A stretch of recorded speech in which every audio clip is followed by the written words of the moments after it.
ನಮಸ್ಕಾರ. ಈ ಬೇಸಿಗೆ ಟೈಮಲ್ಲಿ ಈ ಹಸಿ ಆಮ್ಲ ಅಂದರೆ ಮಜ್ಜಿಗೆ ಸಾರು ತುಂಬ ಚೆನ್ನಾಗಿರುತ್ತೆ, ದೇಹಕ್ಕೆ ತಂಪು ಕೂಡ. ಇದನ್ನ ಎಷ್ಟು ಕಡಿಮೆ ಸಮಯದಲ್ಲಿ ಎಷ್ಟು ರುಚಿಯಾಗಿ ಮಾಡೋದು ಹೇಗೆ ಅಂತ ತೋರಿಸ್ತೀನಿ. ಮೊದಲಿಗೆ ನಾನೆಲ್ಲ ಮಿಕ್ಸಿಗೆ ಇಷ್ಟು ಕೊತ್ತಂಬರಿ ಸೊಪ್ಪು ಮತ್ತು 2 ಮೆಣಸಿಕಾಯಿನ ನಾನಿಲ್ಲಿ ಸ್ಪ್ಲಿಟ್ ಮಾಡಿ ಇಟ್ಕೊಂಡಿದ್ದೀನಿ, ಮತ್ತು ಬೆಳ್ಳುಳ್ಳಿ ಇಷ್ಟು ಕಾಯಿ ಹಾಕ್ಕೊತಿದ್ದೀನಿ ನಾನು, ಕರಿಬೇವು, ಮತ್ತು ಇದನ್ನ ನಾನು ಒಗ್ಗರಣೆಗೆ ಇಟ್ಕೊಂಡಿದ್ದೀನಿ. ಇಷ್ಟು ಜೀರಿಗೆ, ಉಪ್ಪನ್ನ ಆಲ್ರೆಡಿ ನಾನು ಮಜ್ಜಿಗೆಗೆ ಹಾಕ್ಕೊಂಡು ಇಟ್ಕೊಂಡಿದ್ದೀನಿ. ಇದನ್ನ ಹಿಂಗೆ ಕಟ್ ಮಾಡಿಕೊಂಡು ಹಾಕ್ಕೊಂಡ್ಬಿಡೋಣ.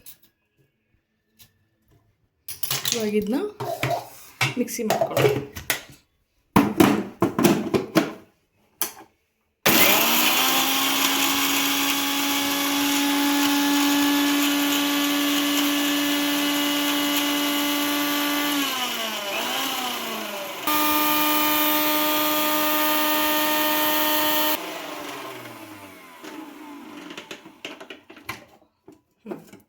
ಇಷ್ಟಾದರೆ ಸಾಕು.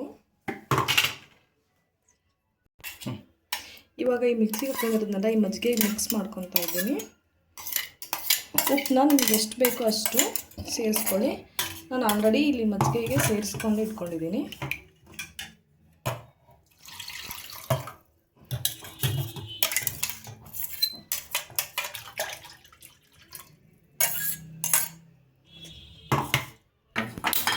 ಇವಾಗ ನಾವು ಇದಕ್ಕೆ ಸ್ವಲ್ಪ ಒಗ್ಗರಣೆ ಕುಡ್ಕೋಬೇಕು.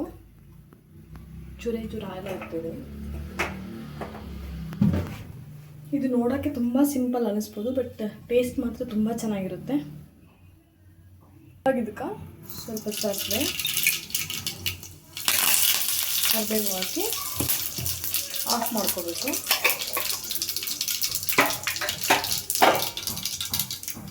ಆಫ್ ಮಾಡ್ಕೊಂಡು ಆದಮೇಲೆ ಈ ಮಿಕ್ಸ್ ಮಾಡಿರೋಂಥ ಮಜ್ಜಿಗೆನ ಸೇರಿಸ್ಬೇಕು.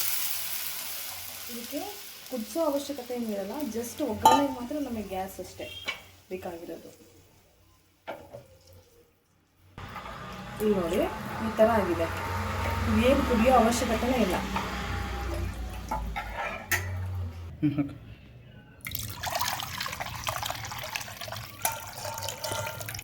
ಈ ಸೂಪರಾಗಿರೋ ಹಸಿ ಆಮ್ಲ ತಿಂದರೆ ಸಖತ್ತಾಗಿರುತ್ತೆ. ಹೆವಿನೂ ಅನಿಸಲ್ಲ ನಿಮಗೆ ಮಧ್ಯಾಹ್ನ ಹೊತ್ತು. ತುಂಬ ಟೇಸ್ಟಾಗಿರುತ್ತೆ. ಒಂದ್ಸಲ ಟ್ರೈ ಮಾಡಿ, ಗೊತ್ತಾಗುತ್ತೆ ನಿಮಗೆ ಹೇಗಿದೆ ಅಂತ.